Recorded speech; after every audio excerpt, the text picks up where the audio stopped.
Welcome to a Cat Noir special, the story of creeping jazz and something else about absurd in the shade.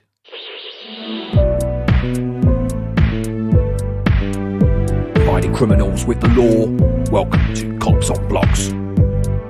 It's December the 7th, 2003. Mary Scott and her husband Scott are just back from shopping when they realize someone has broken into their house. Is it a burglar, or is something worse waiting for them at home? All voices in this reconstruction are played by actors. Cheap ones. Oh my God, Scott. It looks like the door is open. Grief, Mary, it is. Did you leave it like this? No, I'm sure I locked it before we went out. Quiet. I think I can hear someone upstairs. What's that? Pass me that umbrella. But it's not raining, Scott. For our protection, Mary. I'll go up and have a look. Scott, I'm scared. Hello? Is there anyone there? It's coming closer, Scott. Wait there, Mary. Don't come up. Oh no! My God, what is it? It's creeping jazz. That was the last time Scott and Mary Scott were ever seen alive. Days later, lead detective Michaels from the local police force receives a call from a concerned neighbor who hasn't seen the couple in over a week. Is this lead detective Michaels? It is. Go ahead, neighbor. Amazing that is. How did you know I was a neighbor? Everyone's a neighbor to someone, buddy. Profound. I'm a bit worried about my neighbours, see. I haven't seen them for a week. They were supposed to be looking after my dog while I went to hospital to have my eyes lasered, see. But they never came back round. I couldn't go, see, and now I can't see. I see. The neighbor explained that he has been to the house to check on them, but no one answered. Lead detective Michaels heads straight there with his partner. All right, love. I'll see you later. Have a good day at work. I've left your sandwiches on the front seat. Thanks, darling. Detective Michaels? Lead. Okay, it's this way. Lovely couple of Scots. Of course, they aren't actually Scottish. Took me weeks to work that out. The door's unlocked. Blimey, that's unnatural. Need to put some WD-40 on that. This door isn't normally open. There's usually a thick curtain across this. You can't normally see in, see? Not even a shadow, even if you get your face really close. I mean, that's what they say in the village, you know. We entered the property and found two bodies. They were in a bad state. They were neither ascending or descending the stairs. In fact, it looked like they'd moved sideways. Their limbs scattered and making no sense. Both were wearing berets and silk scarves. I'd never seen anything so horrific. They were inflected, embellished, almost no longer people. More like an improvisation of all the parts that made up being human. The coroner arrived and reported they'd been dead for around 5 days.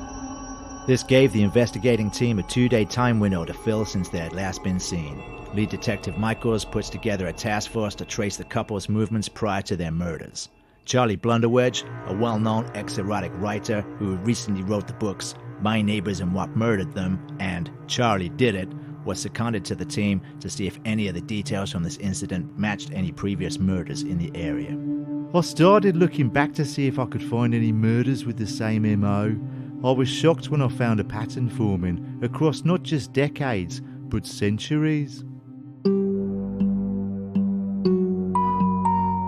Toisons. Chocolate.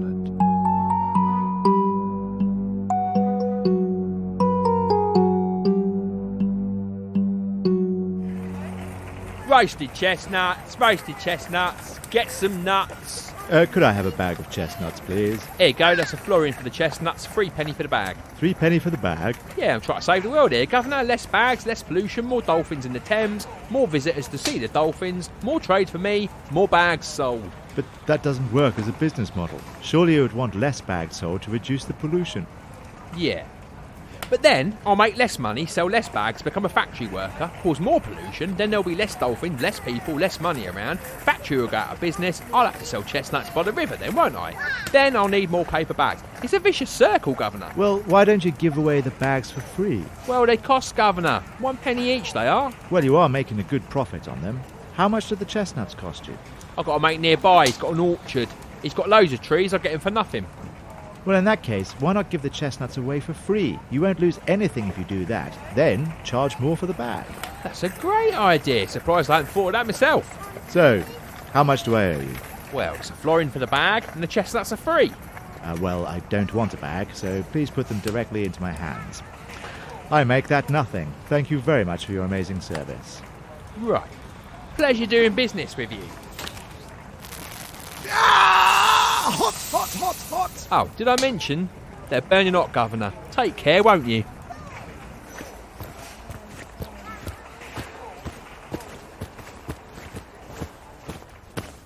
Hello. What do we have here, then? Oh, evening, officer.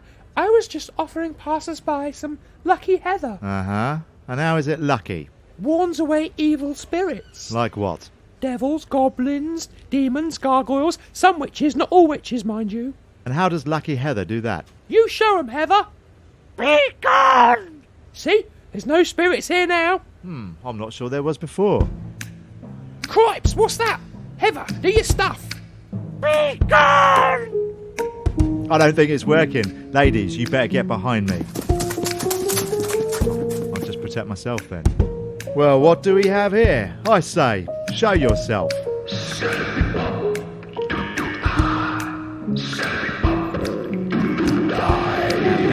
Now, you keep back. Now listen, now you keep back. Now you keep back, you maniac. You stay away. You stay away. Ah! Over here, lads, quick! God rest his soul! Better cover his body. No one needs to see that. It's unnatural. Why is he wearing a beret? After realizing that the murders of Scott and Mary Scott matched previous unsolved murders from the past, the team got to work interviewing well-known jazz musicians in an effort to reduce down their list of suspects. So, Mr. Calloway, where were you on the night in question? I was with Minnie. She can vouch for me. You're not going to say Minnie the Moocher, are you? That's right. She's a red-hot hoochie coocher.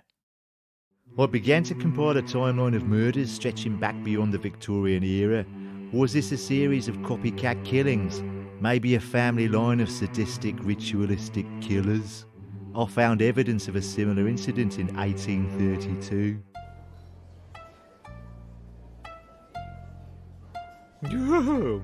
I say, Brummel, you look every bit the sparkle of perfection in those clothes. Well, Avonlea, thank you for noticing. This is what we should all be wearing this year for grouse shooting or one of Mother's parties. And the stiff cravats? What purpose does that garment have?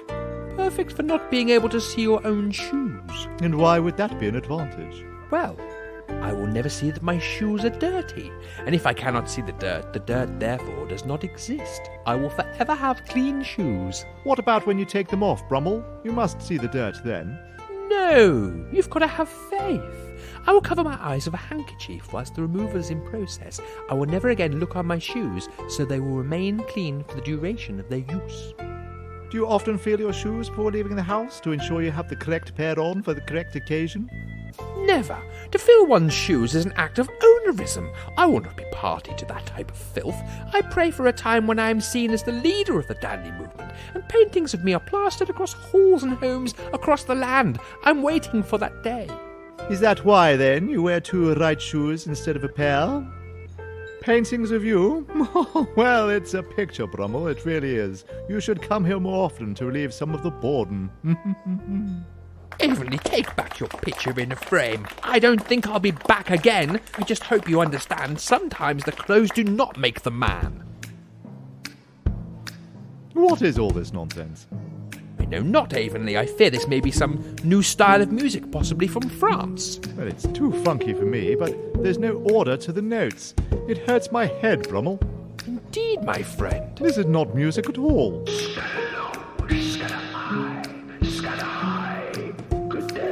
I say, this fop is dressed preposterously for an indoor engagement. You, go outside. Patience, my friend. He speaks. He dresses and speaks like a true dandy, an incontrovertible father figure for the movement.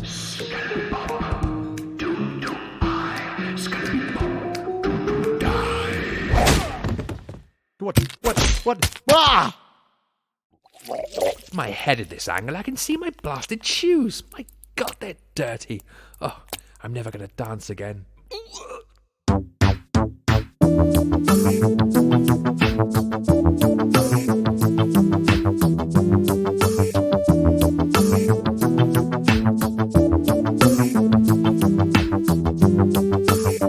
Digging Deeper.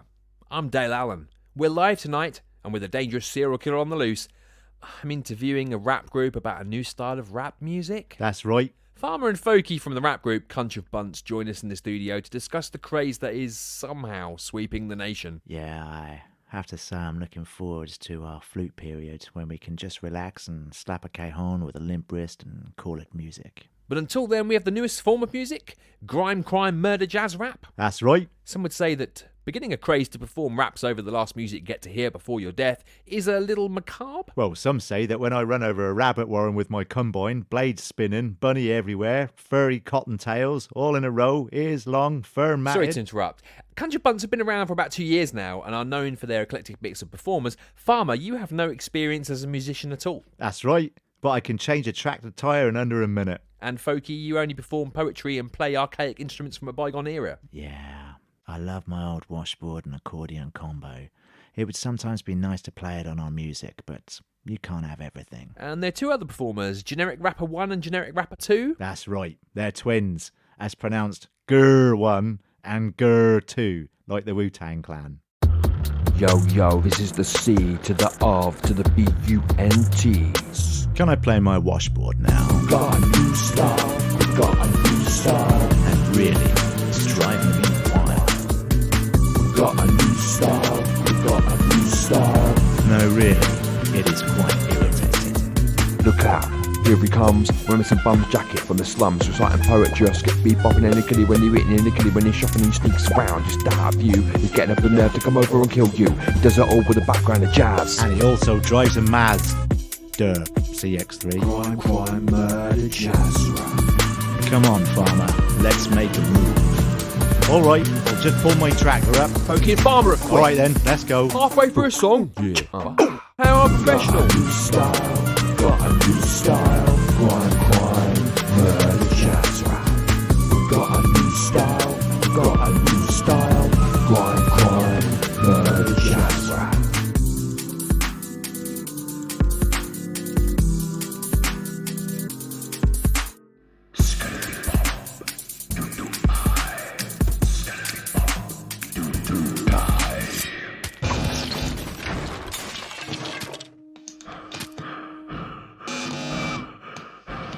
And there we have it. Live on TV, something to actually report. Gur 1 and Gur 2 from Cunch of Bunts are brutally dead, leaving the rest of the band's future looking as blood-stained as the carpet these two are currently laying on. But it seems like my career is finally going to take off. Now I actually have some real journalism to report. At last! However, I'll now be off and into the lift, across the foyer, into my Uber, and heading straight for home. Goodbye!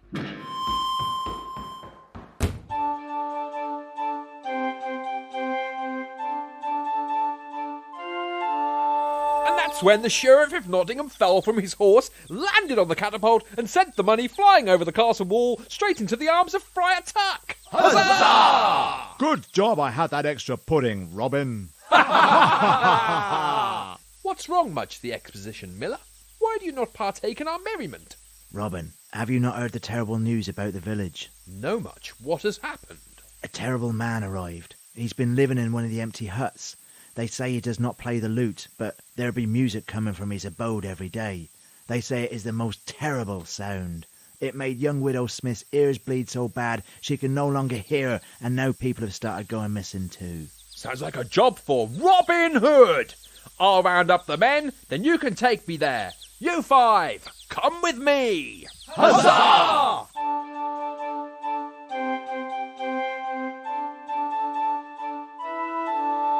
This is the house, Robin. Young Widow Smith lives here. Hello, Robin, is that you? Yes, young Widow Smith, it is I, Robin from the Hood. Goblin from the wood? No, Robin from the Hood. Dobbin in a pud? What are you talking about? Never mind, old lady. I'll resolve this unwanted house guest. Show yourself, vile creature. How dare you come to this village and cause such pain? I told you, Robin, he is possessed. We have to do something. Did you bring the pitchforks? Ah, I thought you said dessert forks. Friar Tuck has them attached to his belt. I brought Viennetta! Huzzah! No matter much, we have fire! Skeleton. I'm scared, Robin. We will give you to the count of 5, monster, to come out and show yourself. 5. You leave us no choice, monster. Burn, burn, burn, Burn, burn, burn, burn. Why are we shooting worm? Where's their worm? He flees into the woods. Then we will go after him. Quiet, everyone! Quiet! Much, this is your group. I will take these men. Huzzah! Remember, get him alive if you can, but get him. Huzzah! Huzzah! Search every tree, every stump. The fiend must be found. Light your torches and go. What was that all about? Hey? What? You've invented the car? That's not going to be much use out here in the forest. 1, 2, 3, 4. Oh, a 4-wheel drive. Yeah, that would work.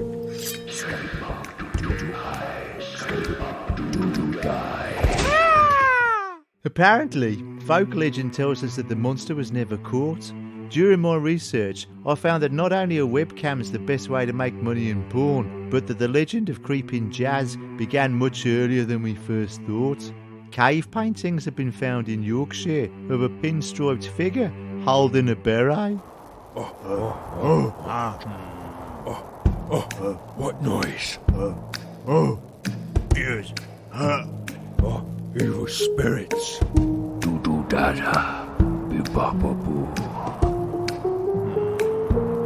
Rhythm. Strange. Not following populist trappings of swing music. Angular and abrupt. Changes in mode, slow. Allow for greater creative improvisation for each instrument. Scurry people. Pip pip. Sorry to interrupt. I leave you guys to it. You know your jazz. Using the information the team had gathered, lead detective Michael set a trap. One he knew the killer would be unable to resist. Typically, serial killers try to become involved in the police investigation and seat themselves under the noses of the very people looking for them. It was reported that a strange, weedy-looking white male in a pinstripe suit had been seen after each murder, watching police set up each of the crime scenes. We had a 5th victim missing, and it was decided to gather the public, walk the forest looking for clues. We were convinced our killer would join the search team, and then we could observe him and wait for him to make the wrong move. It's cold out here today, isn't it? My hair's flaked with ice, see? Yeah, I know. I'm wearing thermal boxer shorts with a G-string underneath. What about you, mate? I have a trench coat under this trench coat. Yeah, and I'm wearing my police gilet. Keeps me warm and doubles as a nice trendy stab vest. I didn't know that came as part of the uniform. Oh, yeah, no, it doesn't. My nan knitted it. Yeah, that's about right. She must really love you. We're here today to look for evidence. Take your time, walk in a straight line, and do not deviate. We don't want to miss anything. Even the smallest item could break this case. Charlie, start the walk, keep the pace. Count out for everyone to follow. 1, 2, 3. 1, 2. No, that's terribly out of time, boy. Let me have a go. 1, 2, 3, 4, 5. 5. 5. I'll have a go. 1. Oh, I'm sorry, everyone. No, like this. 1, 2, 1, 2, 3. 1, 2, 3. I can do it. Hang on. 1, 2. 1, 2, 1, 2. Wait, let me start again. 1, 2, 1, 2, 1, 2, 1, 2, 3. It's 1, 2, 3, lads. I got it. We were convinced he would show during the walk, but there was no sign of the killer. The police only had one option left to them, to call in an expert on body mutilation. Lead Detective Michaels immediately headed to Australia, to a maximum security institution, to meet with one of the world's top surgeons.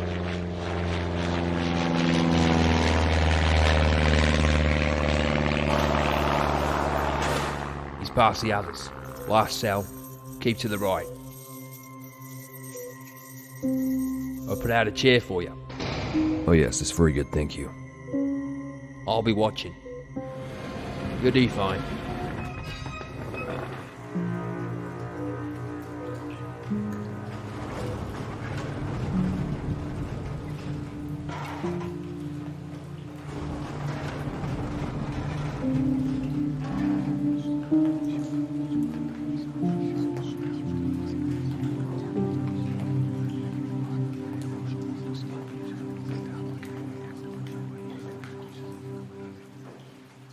G'day, Gus.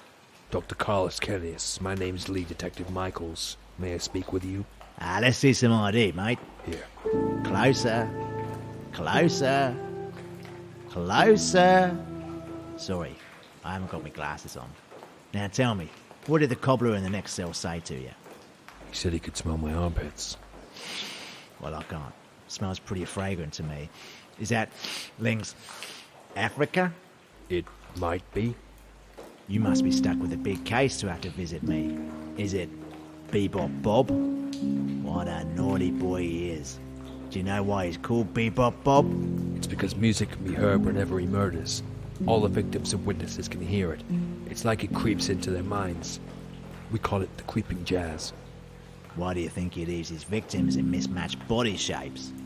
It's part of the ritual. The jazz music, the jumble of limbs, the art. You would know. I never killed no one, Gus. No, you just gave your victims grotesque souvenir surgery. A didgeridoo attached to the face, kangaroo pouches, the replacement of a woman's entire digestive system with that of a koala's. Need I go on? As I said at my trial, it was the best price surgery in Australia. I offered the judge a good discount. We need your help. We need to know how to stop this killer. What makes him tick? If jazz is his poison, what's the antidote? Here's the case file. I'd like to hear your thoughts on it. Is this a test? No. The last person to test me, I gave him the hump of a camel full of baked beans and Budweiser. Really?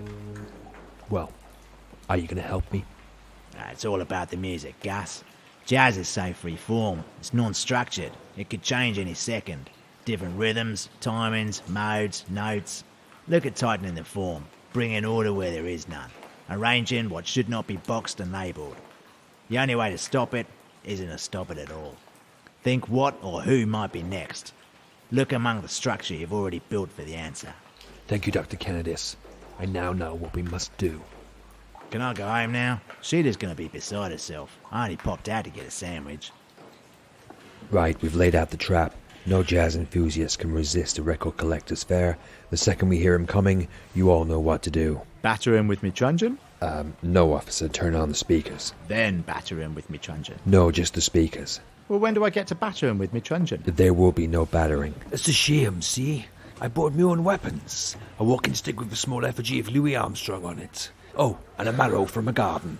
What are you going to do to him? Roast him some Mediterranean vegetables? No one is doing any fighting. We stick to the plan. At least I bought a weapon. What's that you've got there? Looks like a bright red plastic cucumber. Well, I got a lot of freebies when I was a writer of erotic fiction. I don't use them myself. Thought it would come in handy. I've also got a taser. Watch this.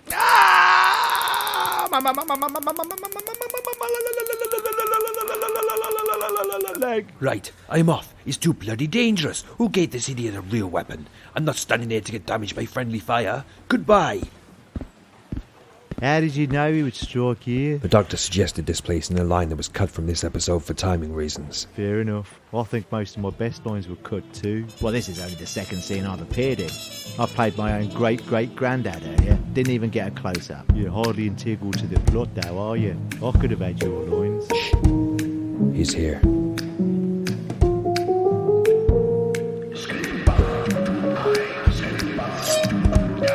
Not bloody likely, mate. Die, killer, die.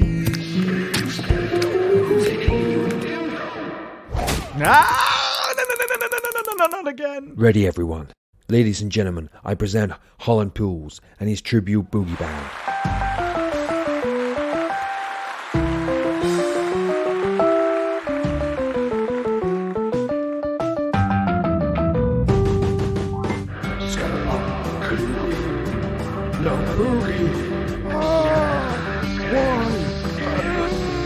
Play it louder. It's working.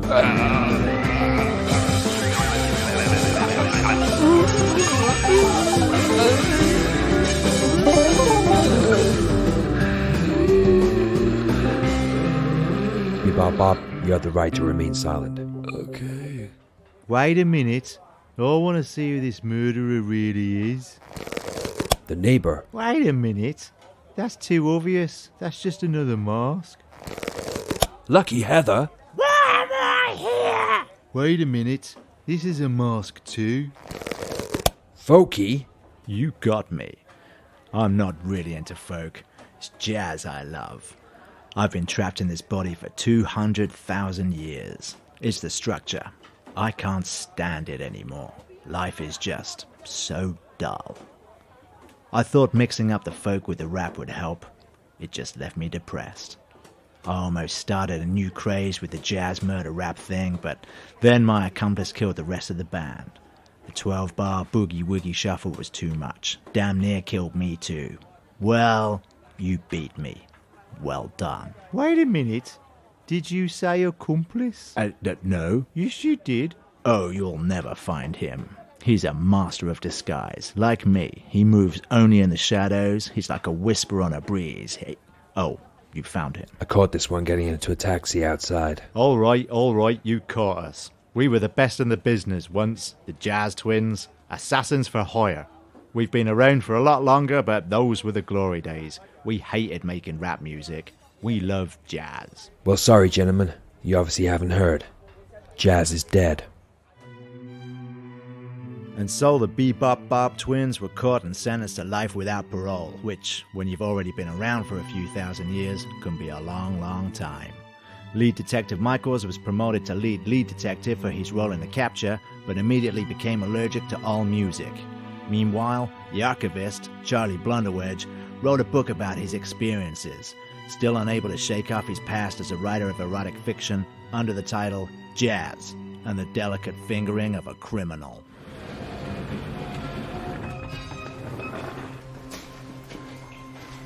Dr. Kennedys? Nah, mate, wrong cell. Next one along, I think. Dr. Kennedys, I need you to come with me.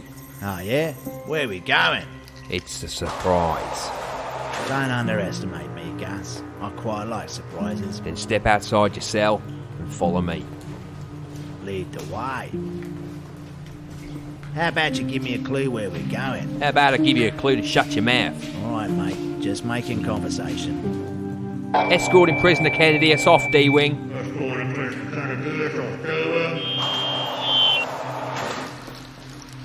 Not sure I've been to this part of the prison before, Gus. Can't seem to see anyone else around. You sure this is all above board? Just keep walking. Down here, through this door. What is this place? Looks like a tunnel. Keep moving, we're nearly there. You don't say much, do you, Gus? You look familiar, though. Have we met before? Maybe. Anything's possible. True. You sure got a lot of sweat on your neckline, though. I could fix that right up for you if you like. Remove your sweat glands at a severely discounted rate and replace them with the ink jets of a blue ring octopus. It's just round this corner, Dr. Kennedys. What is this? Another door? All your answers are on the other side. All right, why not? I've got nothing else to do except my cross-stitch. We're outside. What is this place? Back of the prison, an old docking port, from where the supplies used to be brought here by the boat and taken into the prison through that tunnel. It's all unused now, abandoned. No guards. So why bring me here?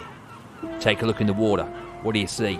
I see a jet ski loaded with a bulging suitcase. What in the name of Harold Bishop is going on here? Hang on, let me take off my mask. Sheila! Yeah, I'm here to bust you out. Ah, about time. What's in the suitcase? Money. I burnt down the yacht and the business, collected the insurance money, spent some of it on this jet ski, stuffed the rest in the case. Beauty. That should get us started again. Sounds like our cue to leave. Quick, Sheila. Get on. Did you fix our passports? Yep, they're about to be used by 2 people flying out to Brazil. Perfect. Then we're going to the Antarctic. The Antarctic? But I only packed a bikini. Time to go.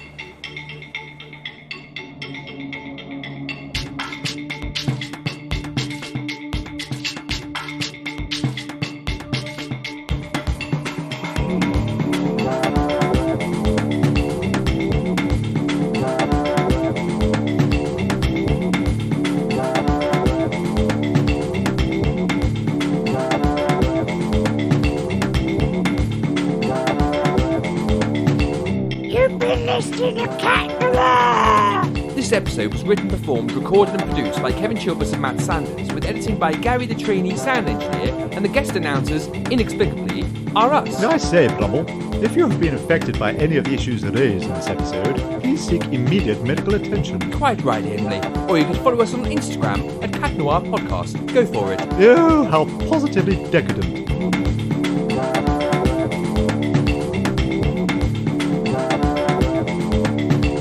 Join me, Robin Hood, and my merry men next time for more of this. I see we didn't get to appear in the special then, Ted. Our day'll come, Bundy. Our day'll come.